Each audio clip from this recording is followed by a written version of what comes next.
Hello friend, এসে গেছে ইতিহাস বিদ্যার্থী টিউটোরিয়াল চ্যানেলে।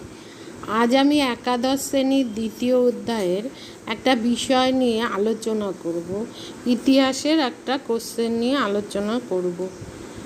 আলোচনা শুরুর আগে বলে রাখি যে তোমরা অবশ্যই চ্যানেলটায় সাবস্ক্রাইব করো এবং যে তোমরা নোটটা দেখতে পাচ্ছ চাইলে সেটা স্ক্রিনশট মেরে নিতে পারো। তাহলে কোশ্চেনটা কি? কোশ্চেনটা হচ্ছে হরপ্পা সভ্যতার অধিবাসীদের সামাজিক ও অর্থনৈতিক জীবন সম্পর্কে আলোচনা করো। তাহলে আমি কোশ্চেনের অ্যান্সারটা বলে দিচ্ছি। সামাজিক উত্তর, সামাজিক জীবন, মানে এটা পয়েন্ট করে লিখবে প্রথমেই। সামাজিক জীবন, এই সভ্যতায় খনন কার্যের ফলে যেসব প্রত্ন সামগ্রী আবিষ্কৃত হয়েছে সেগুলির থেকে এদের সামাজিক জীবনের কথা কিছু জানা যায়। এদের সামাজিক জীবন হলো এক, শ্রেণী বৈষম্য। এখানকার নগর বিন্যাস দেখে ঐতিহাসিকেরা অনুমান করেছেন যে হরপ্পা সমাজে শ্রেণী বৈষম্য ছিল। তাদের মতে, অর্থাৎ ঐতিহাসিকদের মতে, সমাজে সম্ভবত তিন শ্রেণীর মানুষ ছিল। এরা হলো উচ্চবিত্ত, মধ্যবিত্ত ও নিম্নবিত্ত। প্রথম শ্রেণীকে বলা হতো উচ্চবিত্ত, দ্বিতীয় শ্রেণী মধ্যবিত্ত এবং তৃতীয় হচ্ছে নিম্নবিত্ত। প্রথম শ্রেণীতে ছিল পুরোহিতরা। সমাজে পুরোহিত শ্রেণীর আধিপত্য ছিল সবচেয়ে বেশি। দ্বিতীয় শ্রেণী অর্থাৎ মধ্যবিত্ত বলতে বোঝাতো ধনী ব্যক্তিদের, তারপরে বণিক, বুর্জোয়া, ধনী বণিক, বুর্জোয়া, তারপরে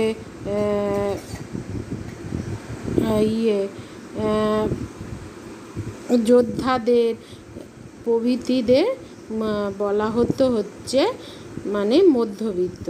এদের অবস্থা ছিল সচ্ছল। আর তৃতীয় শ্রেণীতে ছিল দরিদ্র কৃষক ও শ্রমিকরা। একেবারে নিচে ছিল অগণিত কৃতদাস। দ্বিতীয় কি? শ্রেণী শোষণ, দ্বিতীয় পয়েন্ট। অনেকে মনে করেন প্রথম দুই শ্রেণীর দ্বারা সমাজের নিম্ন শ্রেণীর মানুষ শোষিত হতো। নিম্ন শ্রেণীর মানুষরা ভগ্ন কুটিরে বসবাস করত এবং চাষবাস, শস্য মাড়াই, বোঝা বহন, প্রয়োগ প্রণালী পরিষ্কার প্রভৃতি করত।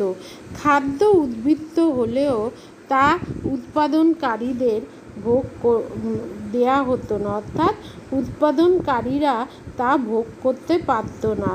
তা শস্যাগারের আবিষ্কার থেকে অনুমান করা গেছে।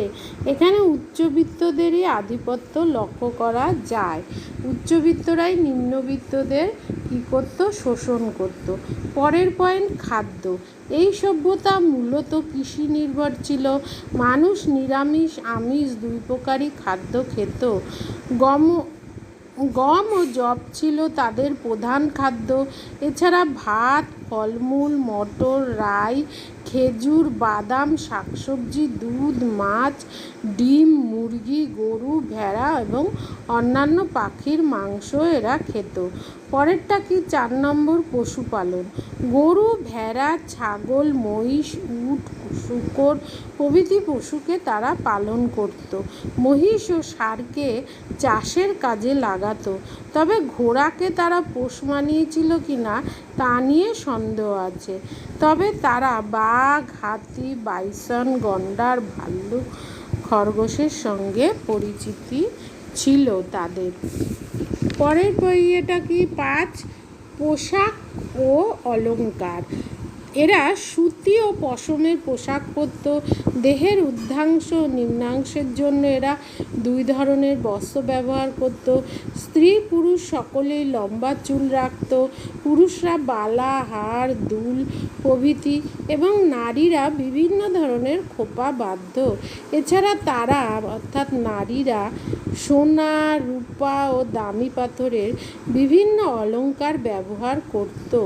সুরমা, সুগন্ধি, তৈরি ও নানা ধরনের প্রসাধন সামগ্রীও এরা ব্যবহার করত। পরেরটা 6 গৃহস্থালির সরঞ্জাম। সিন্ধু সভ্যতায় মাটি, পাথর, তামা, ব্রোঞ্জ, কাঠ প্রভৃতির তৈরি বাসনপত্র ও গৃহস্থালির নানা সামগ্রী পাওয়া গেছে। পাথর, তামা, ব্রোঞ্জের তৈরি সে সময়ের কুঠার, বর্শা, তীর, ধনুক ইত্যাদি অস্ত্র পাওয়া গেছে। পরেরটা আমোদ প্রমোদ। হরপ্পার মানুষ আনন্দ অনুষ্ঠানে যোগ দিয়ে অবসর সময় কাটাতো। এখানে শিশুদের জন্য নানান ধরনের খেলনা, পুতুল, মূর্তি, ঝুমঝুমি পাওয়া গেছে। সাধারণ মানুষের আমোদ প্রমোদের মাধ্যম ছিল নৃত্যগীত, পাশা জাতীয় খেলা, শিকার, ষাঁড়ের লড়াই, রথ চালনা, মাছ ধরা ইত্যাদি। পরেরটা শিল। সিন্ধু উপত্যকায় তামা, ব্রোঞ্জ ও পোড়ামাটির তৈরি অন্তত 200টি শিল পাওয়া গেছে। ঐতিহাসিকদের মতে মূলত ব্যবসা বাণিজ্যের কাজে এই শিলগুলি ব্যবহার হতো। হরপ্পায় শিলমোহর সুসা ও মেসোপটেমিয়ার বিভিন্ন নগরে আবিষ্কৃত হয়েছে। শিলগুলিতে জীবজন্তু ও জলযানের চিত্র থেকে অনুমান করা হয় সিন্ধুবাসী এইসবের সঙ্গে পরিচিত ছিল। পরেরটা লিপি। সিন্ধু উপত্যকায় প্রাপ্ত শিলমোহরগুলিতে বিভিন্ন চিত্রলিপি পাওয়া গেছে।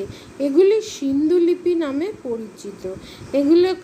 এগুলি হায়ারোগ্লিফিক লিপির মতো দেখতে। এতে 270টি অক্ষর আবিষ্কৃত হয়েছে, কিন্তু আজ পর্যন্ত সিন্ধু লিপির পাঠোদ্ধার করা সম্ভব হয়নি। সম্ভব হলে অনেক কিছু জানা যাবে। পরেরটা সমাজে নারীর স্থান। সিন্ধু সভ্যতার সমাজ ছিল মাতৃতান্ত্রিক। সমাজে নারীদের বিশেষ সম্মান ছিল। নারীরা যথেষ্ট স্বাধীনতা ভোগ করত। তাছাড়া প্রাপ্ত নারী মূর্তিগুলিতে বৈশিষ্ট্য দেখে বোঝা যায় সেই সময়ে নারীদের সম্মান ও প্রতিপত্তি ছিল। পরেরটা হচ্ছে এই গেল ওদের কি সামাজিক জীবন। এবার দুটো আলাদা আসতে পারে, আবার একসঙ্গেও আসতে পারে।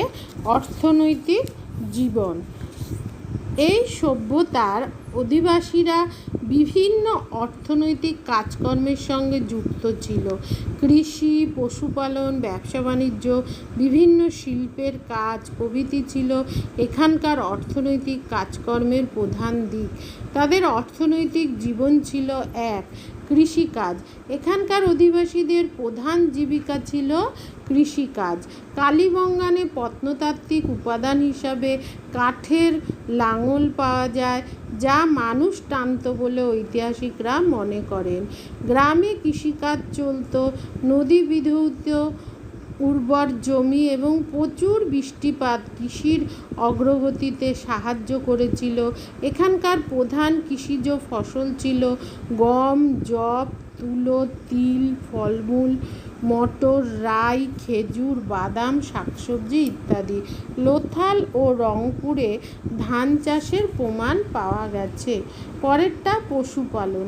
এই সভ্যতার অধিবাসীরা খাদ্যের প্রয়োজনে হাঁস, মুরগি, ছাগল, গরু, মহিষ, ভেড়া, উট, ষাঁড় প্রভৃতি পালন করত। মালপত্র পরিবহনের জন্য বলদ, ষাঁড়, গাধা, উট, হাতি প্রভৃতি পশুকে পোষ মানানো হতো। তারা শখ করে বিড়াল, কুকুর ও অন্যান্য পশু পাখি পুষত। পরেরটা শিল্প। এই সভ্যতায় বিভিন্ন শিল্পের বিকাশ হয়েছিল। বিভিন্ন শিল্পের মধ্যে ছিল বয়ন শিল্প।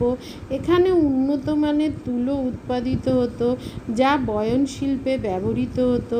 এখানকার সুতি বস্ত্র পশ্চিম এশিয়ার বিভিন্ন স্থানে রপ্তানি হতো। সোনা ও রূপোর সুন্দর অলংকার তৈরি, তামা ও ব্রোঞ্জ দিয়ে কাস্তে, কুঠার, ছুরি, বাসনপত্র, কলসি, প্রদীপ, মূর্তি প্রভৃতি তৈরিতে ধাতু শিল্পের দক্ষতা দেখা যায়। কুমোরের চাকার সাহায্যে শিল্পীরা বিভিন্ন ধরনের মাটির মূর্তি, শিশুদের খেলনা, বাসনপত্র ইত্যাদি তৈরি করত। সেগুলো আগুনে পুড়িয়ে মজবুত করা হতো এবং নানা রঙে রঙিন করা হতো এই পাত্রগুলিকে বা এই মূর্তিগুলোকে। পাত্রগুলোর গায়ে বিভিন্ন চিত্রের নকশা থাকতো। সুতরাং এখানে দক্ষ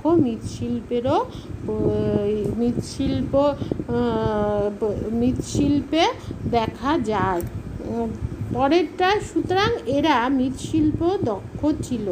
এখানে অনেক দামি পাথরের দ্রব্য, জেড, কার্নেলিয়ান, লাপিস লাজুলি, অ্যাজেট প্রভৃতি দামি পাথরের দ্রব্য ও পাথরের নানা হাতিয়ার ও পাথরের মূর্তি পাওয়া গেছে। এর থেকে প্রমাণ হয় এরা প্রস্তরশিল্পেও উন্নত ছিল। এছাড়া অন্যান্য শিল্পেও মানুষ নিযুক্ত ছিল। এগুলো হলো ইট শিল্প, কাষ্ঠ শিল্প, চীনামাটির তৈরি দ্রব্য শিল্প, চুনাপাথরের শিল্প, হাতির দাঁতের শিল্প প্রভৃতি কাজে অনেক মানুষ নিযুক্ত ছিল। পরের পয়েন্ট, বাণিজ্য। ব্যবসা বাণিজ্য ছিল এখানকার অধিবাসীদের প্রধান জীবিকা। মানে কৃষির মতো ব্যবসা বাণিজ্যও ছিল অন্য একটা প্রধান জীবিকা। এখানকার বণিকদের বলা হতো পণি। তারা স্থল ও জলপথে অভ্যন্তরীণ ও বৈদেশিক উভয় প্রকার বাণিজ্যের সঙ্গে যুক্ত ছিল। নিকটবর্তী অঞ্চল ছাড়াও দূরবর্তী অঞ্চল সুমের, ব্যাবিলন, পারস্য, মেসোপটেমিয়া, বালুচিস্তান, আফগানিস্তানের সঙ্গে বাণিজ্য চালাতো। হরপ্পার শিলমোহর সুসা মেসোপটেমিয়ার নগরগুলিতে পাওয়া গেছে। সিন্ধুর শিলমোহর যুক্ত কাপড়ের গাঁট মেসোপটেমিয়ার উম্মায় পাওয়া গেছে। হরপ্পায় প্রাপ্ত কিছু শিলমোহর, নৌকা, জাহাজ, মাস্তুল, নোঙর, মাঝি প্রভৃতি ছবি থেকে তখনকার মানুষের সামুদ্রিক কার্যকলাপেরও প্রমাণ মেলে। গুজরাটের লোথাল ছিল এই সভ্যতার সমুদ্র বন্দর। সুতিবস্ত্র, খাদ্যশস্য, ময়ূরের পালক, হাতির দাঁতের সামগ্রী, নীলকান্ত, মণিমুক্ত রপ্তানি করা হতো। হিমালয় থেকে দেবদারু কাঠ, মহীশূর থেকে সোনা, রাজস্থানের খেতড়ি থেকে তামা, সীসা, চুনাপাথর, পারস্য ও সুমের থেকে রূপো, মধ্য এশিয়া থেকে জেট পাথর এই সভ্যতায় আমদানি করা হতো। মুদ্রা ব্যবস্থার প্রচলন না থাকায় বিনিময় প্রথার মাধ্যমেই আমদানি রপ্তানির কাজ চলত। সুতরাং সমস্ত দিক দিয়ে বিচার করে বলা যায় এই সভ্যতার অধিবাসীরা সামাজিক এবং অর্থনৈতিক দিক থেকে অনেক উন্নত ছিল এবং তৎকালীন সুপ্রাচীন সভ্যতার দিক দিয়ে অনেক কিছুতে তারা এগিয়ে ছিল, যা তাদের নিদর্শন থেকে বোঝা যায়। তাহলে পারলে তোমরা এটা পড়ো। আজ আসি, দেখা হচ্ছে পরবর্তী ভিডিওতে। Take care, bye. ভালো থেকো, সাবধানে থেকো এবং অবশ্যই সাবস্ক্রাইব করো এবং নোটিফিকেশন বেলটা অন করে দিও, যাতে আমাদের ভিডিও আপলোড হলেই সবার প্রথম তোমাদের কাছে গিয়ে পৌঁছায়। ভালো লাগলে লাইক, শেয়ার, কমেন্ট করো। তবে দেখা হচ্ছে পরবর্তী ভিডিও।